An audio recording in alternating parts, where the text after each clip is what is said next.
His name is Walter. He sits on a trash can outside the corner Starbucks across the street from my office. When it rains, he wears a tattered black coat and uses newspaper wrapped in plastic as a seat cushion. He is slouched.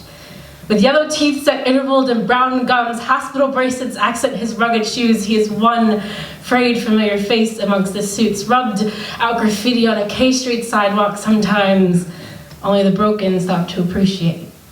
Walter coos, but he never really catcalls. Instead, he asks about my weekend or why I wasn't there one morning, wishes me a good day, and then turns away. I've given him 6 packets of Splenda, 3 stirring straws, and have started to worry when he's not there. My mother says there are reasons why men like Walter aren't allowed in Starbucks, why some women shake hungry cups at businessmen, and why some children's lips don't turn upright. I want to tell her she's right. There are reasons why some people are torn, but she can be wrong in her assumptions about where their rags come from. See, my mother is privileged.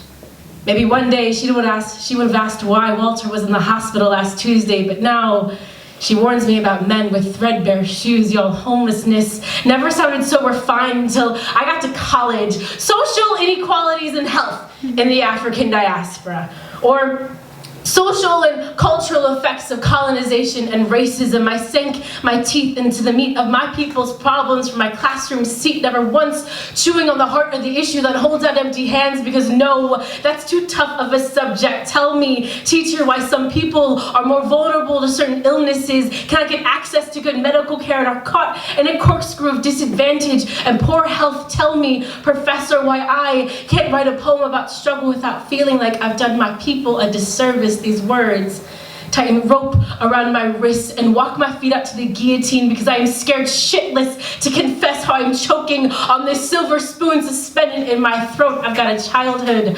horseback riding lessons, family trips to Europe, and a grand piano in my back pocket, and it takes all the strength I have not to hold out empty palms and say, Walter, I wish I knew your last name.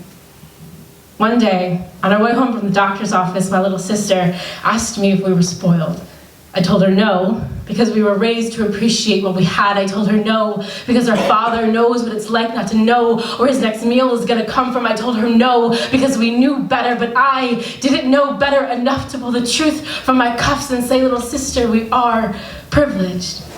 Our kitchen drawers are full of silverware, and we cannot ignore the house we grew up in. But little sister, know that spoiled is not a replacement word for rotten. No, you have the ability to see beyond class onto street corners and sidewalks, and to look down on souls, little sister. Instead, meet eyes with smiles and thank their owners for their holy teeth. Walter sits on a trash can outside the corner Starbucks across the street from my office, and you do not have to be broken to stop and say good morning. Thank you. Yeah!